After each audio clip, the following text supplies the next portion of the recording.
11 अगस्त से बदल जाएगी शुक्र की चाल। सिंह से कन्या राशि में कदम रखेंगे शुक्र। कुंडली में शनि संग शुक्र का शत्रु हंता योग किन लोगों पर पड़ेगा भारी। शुक्राचार्य का आशीर्वाद मोदी के लिए लाएगा कौन सी नई सौगात। देखिए सिर्फ धर्म ज्ञान पर। नमस्कार, धर्म ज्ञान के दर्शकों का स्वागत है। मैं कविता राणा, मेरे साथ हमेशा की तरह जाने माने ज्योतिषाचार्य राकेश चतुर्वेदी जी। नमस्कार दर्शकों। नमस्कार कविता जी। जैसे कि मैं अपने दर्शकों को बताती हूँ कि हर महीने जब जब ग्रह नक्षत्रों की चाल बदलती है तो आम से खास हर किसी के जीवन पर इसका प्रभाव पड़ता है। अब देखिए ना, इस 11 अगस्त को एक बार फिर शुक्र का राशि परिवर्तन हो रहा है। शुक्र सिंह से कन्या राशि में प्रवेश करेंगे। और देखिए, शुक्र जो होते हैं वो आपके ऐश्वर्य, कला, सौंदर्य, भोग विलासता, धन धान्य के सबसे बड़े कारक माने जाते हैं, क्योंकि असुरों के गुरु दैत्य शुक्राचार्य से ही शुक्र का संबंध होता है। और देखिए, ऐसे में क्या पीएम मोदी जी पर शुक्र का प्रभाव नहीं पड़ेगा? बिल्कुल पड़ेगा। और आज हम ये जानेंगे कि शुक्र का ये राशि परिवर्तन किस प्रकार मोदी जी की जिंदगी में बड़े बड़े बदलाव लेकर आ रहा है। शुक्र के इस राशि परिवर्तन के दौरान मोदी जी की कुंडली में बन रहा शत्रुहंता योग किस प्रकार उनके दुश्मनों के लिए सबसे ज्यादा खतरनाक है। तो आचार्य जी, सबसे पहले आप हमें ये समझाइए कि किस प्रकार शुक्र का राशि परिवर्तन मोदी जी की ग्रह नक्षत्रों की चाल को देखते हुए क्या कुछ उनके लिए ला रहा है। जी देखिए दर्शकों, सबसे पहले आपको बताना चाहेंगे कि यह हमारे सामने इस समय जो वर्तमान लग्न कुंडली है नरेंद्र मोदी जी की, वह आपके सामने है। वृश्चिक लग्न की कुंडली है। और अगर हम इस गोचर को विशेष ध्यान रखकर देखें तो शुक्र की जो स्थिति है इनकी सिंह राशि में ही बैठे हुए हैं शुक्रदेव इनके लग्न कुंडली में, और वो भी शनि के साथ युति लेकर यहाँ पर शत्रुहंता योग बनाते हैं। देखिए, शुक्र और शनि का जो शत्रुहंता योग होता है यह बहुत प्रभावी होता है। यहाँ पर शुक्र क्या है? सुख वैभव का, जैसे आपने कहा, कारक है। क्योंकि नरेंद्र मोदी जी का जो रहा है पास्ट, उसको कहते हैं कि अब वह एक योगी के रूप में आ चुके हैं, एक सन्यासी के रूप में आ चुके हैं। तो जब भी सन्यास जीवन के बाद शुक्र अपना प्रभाव दिखाना शुरू करेगा तो वह राज सुख देगा। राज सुख कैसे देगा कि पहले के जमाने में क्या होता था कि वहाँ पर राज ऋषि रख लिए जाते थे, पुरोहित, राज पुरोहित रख लिए जाते थे। तो वह भी राजा के सिंहासन के बगल में ही विराजमान होता था और वह कहीं ना कहीं पूरे राज्य को संचालन करने में मदद करता था। यहाँ वही भूमिका नरेंद्र मोदी जी की कुंडली में शुक्र निभा रहा है। वो भी सिंह राशि में, सूर्य की राशि में आकर शनि के साथ युद्ध बनाया है। तो यहाँ पर यह शत्रुहंता योग बहुत प्रभावी है। अब बात करते हैं कि इस गोचर की। अगर हम वर्तमान समय में देखें तो शुक्र आपका जो नरेंद्र मोदी जी का है वह सिंह राशि में बैठा हुआ है। सिंह राशि में वर्तमान में भी यह है। अब जो यह निकलेंगे वह सिंह से निकलकर कन्या में चले जाएंगे। और कन्या जो राशि का जो घर है वह इनके लग्न कुंडली का जो है वह 11th हाउस आता है, 11वां भाव आता है। 11वां भाव होने की वजह से यहाँ पर संबंधों को प्रभावित करेगा। संबंधों को कैसे प्रभावित करेगा? यहाँ पे शुक्र आ जाएगा, क्योंकि आपको बता दें कि शुक्र संबंधों का बहुत बड़ा कारक बनता है। यह कहीं ना कहीं आपके पार्टनर के साथ, अब इनका पार्टनर कौन होगा? सत्ता संभालने वाले, इनके सहयोगी, इनके सहयोगी दल, कैबिनेट मिनिस्टर्स, जो कि आपने देखा है कि जब ये सिंह में आया तो एक बहुत बड़ा परिवर्तन इसने करा दिया। मोदी 2.0 की बिल्कुल, जो हमने कहा कि शायद इतना बड़ा परिवर्तन इस लंबे कार्यकाल के दौरान सबसे पहली बार कविता जी हुआ है। और यह कमाल शुक्र का है। उसने क्या किया? उसने इनके सभी करीबियों को तोड़ दिया, अलग कर दिया बिल्कुल। और नई टीम, नया सेनापति, आपको समझ लीजिए कि एक इन्होंने मुख्य सेनापति को छोड़कर बाकी सबको इन्होंने परिवर्तित कर दिया है। तो यह शुक्र का चमत्कार रहा है। और अब यह शुक्र का गोचर इसलिए महत्वपूर्ण हो जाता है कि वर्तमान समय में यह निकलकर और यहाँ पे आ जाएगा, इनके 11th हाउस में आ जाएगा। 11th हाउस में जब शुक्र आएगा तो यहाँ पर इनको ऑलरेडी जो लाभ मिल रहा है वह सूर्य, बुध और केतु यहाँ पर वर्तमान में बैठे हुए हैं। सूर्य और केतु इनके 11वें भाव में बैठकर इनको प्रबल कट्टरपंथी बनाता है। कट्टरवादी इसलिए बनाता है कि केतु धर्म का कहीं ना कहीं रिप्रेजेंटेटिव है, धर्म का कारक है, यही आपको साधु और यही आपको अति का दुराचारी बनाता है। तो केतु इनका 11वें भाव में है, वो भी सूर्य और बुध के साथ यहाँ पर युति बनाया हुआ और इसी राशि में गोचर हो रहा है शुक्र का। तो जब शुक्र, सूर्य और बुध एक साथ मिल जाएंगे तो कहीं ना कहीं इनके प्रभुत्व में वृद्धि करेंगे, इनके ऐश्वर्य में वृद्धि करेंगे।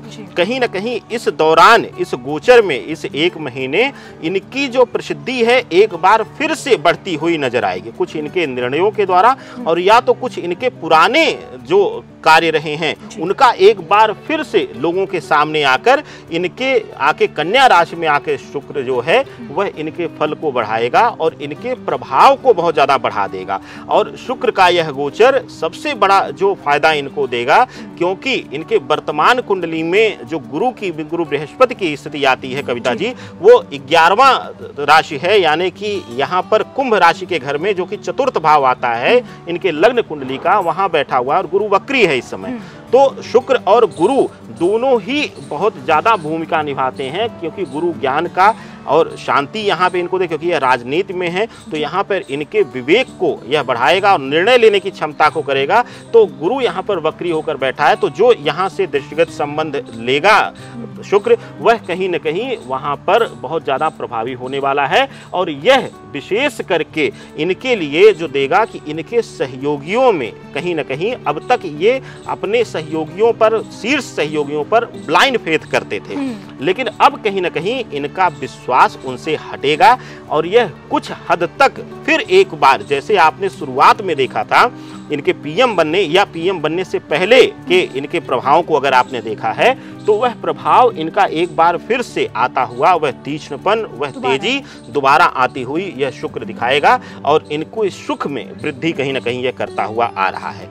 अब दूसरी चीज यह कविता जी मैं कहूंगा कि इनका जो बन रहा है, जो लग्न चार्ट बन रहा है, वह अगर आप ध्यान से देखें तो मंगल और चंद्रमा वृश्चिक राशि में बैठा हुआ जो इनका लग्न आ रहा है, जो प्रथम हाउस आ रहा है, और शुक्र के 11वें हाउस में आ जाने के बाद कहीं न कहीं, क्योंकि वृश्चिक में ही केतु भी वर्तमान में है, तो यह कहीं न कहीं इनके लिए थोड़ा सा समस्या स्वास्थ्य वाइज कुछ दे सकता है, लेकिन वह बहुत बड़ी समस्या नहीं होगी, छोटी मोटी समस्याएं रहेंगी जो शायद यह उजागर भी होने नहीं देंगे या लोगों तक आने भी नहीं देंगे। हो सकता है इस स्तर की समस्या रहेगी और वह आराम से यह अपनी क्षमता अनुसार, अपनी शक्ति के अनुसार उसको यह हैंडल कर सकते हैं। कविता जी। आचार्य जी, मोदी जी के लिए कहा जाता है, वैसे तो वो किसी को छेड़ते नहीं है, लेकिन अगर जो नहीं छेड़ता तो उससे वो छोड़ते नहीं है। तो मैं जानना चाहती हूँ, जिस प्रकार आपने हमें बताया ना कि यहाँ पे शुक्र और शनि एक साथ शत्रुहंता योग बना रहे हैं। अब देखें ना, घर के अंदर की बात करें, घर के बाहर करें, एक तरफ विपक्ष है जो मोदी जी को घेरने की कोशिश करता है, वहीं पड़ोसी मुल्क पाकिस्तान है जिसकी आए दिन नापाक जो हरकतें हैं वो हमेशा बढ़ती जा रही हैं। तो ऐसे में मोदी जी के दुश्मनों के लिए उनकी कुंडली में बन रहा शत्रुहंता योग किस तरह प्रभावी है?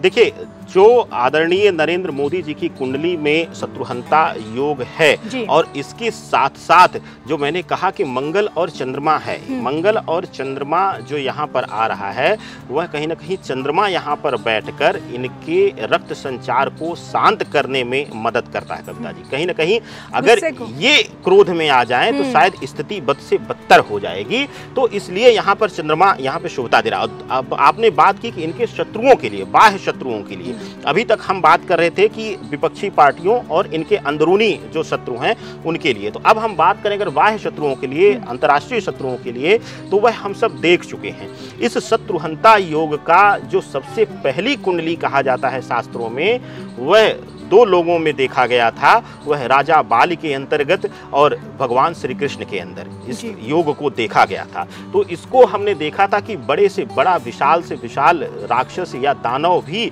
उनके सामने परास्त हो जाता था किसी न किसी कारण से। तो यही हमने यहाँ भी देखा है। यहाँ देखा है कि बड़े से बड़ा राष्ट्र इनके सामने झुकता हुआ नजर आया है। कहीं ना कहीं इनका जो प्रभाव है शुक्र का, क्योंकि शुक्र का आकर्षण देने का प्रभाव है, और अब जो वर्तमान गोचर हम कर रहे हैं, जो हो रहा है, वह शुक्र जाकर, क्योंकि इनकी लग्न कुंडली अगर हम देखें, वर्तमान गोचर और लग्न कुंडली को दोनों को मिश्रित अध्ययन अगर आप करें तो इनका शुक्र यहाँ से निकलकर और कन्या राशि में जा रहा है। कन्या राशि में बुध वर्तमान में और बैठा है। देखिए इस दौरान इनकी वाणी और इनके जो भाषण हैं वह एक बार फिर से हो सकता है तीक्ष्ण हों, जैसे कि पहले ये कटाक्ष करते थे। लास्ट अगर हम देखें 1 साल से तो बहुत ही शालीन और शांत नेचर इनका हो गया है। बहुत लंबा या बहुत कटु कटाक्ष ये अब नहीं कर रहे हैं, नहीं तो इनका सीधा प्रहार होता था, वो भी कहीं ना कहीं डायरेक्टली ये सार्वजनिक मंच से प्रहार करने में विश्वास रखने वाले व्यक्तित्व के इंसान हैं। तो वह एक बार फिर से बुध और शुक्र की शायद यहाँ पर जो लग्न कुंडली में संयुक्त आएगी वह इनके वर्तमान गोचर को देखते हुए और इनके बल देगी स्वभाव में, और यह तीक्ष्ण हो जाएंगे अपनी वाणी से कहीं ना कहीं प्रभाव करने से। अजय जी, जैसे देखा जाता है ना कि कार्यकर्ता से मुख्यमंत्री का सफ़र तय किया, फिर मुख्यमंत्री से 2 बार देश के प्रधानमंत्री का सफ़र तय किया, और इसके पीछे शनि का हाथ बताया जाता है, काफ़ी ज्योतिषाचार्य कहते हैं। लेकिन आज जो कि हम शुक्र की बात करें तो मैं बस इतना जानना चाहती हूँ कि मोदी जी की कुंडली में शुक्र की स्थिति कमज़ोर है या बलवान है। और जिस तरह से मोदी जी के बारे में कहा जाता है कि उन्हें महंगी घड़ियाँ पहनने का शौक़ है, महंगे महंगे सूट उन्हें एक बार गिफ्ट किया था तो विपक्ष ने सवाल उठाए थे, भाई लाखों का तो सूट ही पहन लेते हैं। तो जिस तरह से देखिए जिस देश में जाते हैं वैसा पहनावा वो पहन लेते हैं, एक अलग से पर्सनालिटी है, तो क्या वो शुक्र के वजह से उन्हें मिलता है? बिल्कुल शुक्र के वजह से मिलता है। और कविता जी, आपको याद होगा कि आप ही के साथ आप ही की इसी मंच से हमने बोला था कि नरेंद्र मोदी जी की कुंडली में शुक्र ऐसा रोल निभाता है कि वह फटा हुआ गेरुआ वस्त्र भी डालकर चल लेंगे तो वह फैशन बन जाएगा।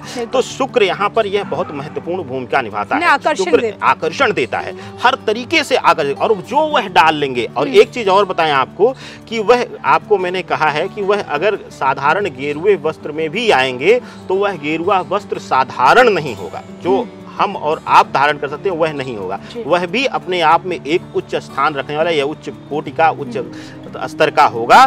तो यह कहीं ना कहीं इनके शुक्र की वजह से, और साथ ही साथ जो इनके लग्न कुंडली में आ रहा है सूर्य बुध और केतु, सूर्य बुध का कहीं ना कहीं आदित्य योग इनकी कुंडली में है, और साथ ही साथ केतु का होना वह कहीं ना कहीं एक वर्चस्व के स्तर पर रखने वाला है, शीर्ष स्तर पर रखने वाला है, और अंतिम क्षणों में इनको यह शीर्ष तक रखेगा। अंतिम समय तक यह अपने जीवन के राज सत्ता का भोग करेंगे, अपने वर्चस्व के, अपने प्रभाव के चरम पे यह रहेंगे। कविता जी, तो देखिए ये हमने आपको किस तरह से देखिए ग्रह नक्षत्रों के आधार पर समझाने की कोशिश की कि भाई शुक्र का ये राशि परिवर्तन इस समय मोदी जी के लिए क्या कुछ ला रहा है, और उनकी मोदी में शुक्र कितनी मजबूत स्थिति में बैठा हुआ है, जिसके चलते आज उनकी प्रसिद्धि दिन पर दिन ना सिर्फ बढ़ती जा रही है बल्कि उनका जो गजब का आकर्षण है वो देश दुनिया हर कोई उनकी ओर खींचा चला आ रहा है। चलिए इसी के साथ हम दोनों को दीजिए इजाज़त। नमस्कार। नमस्कार।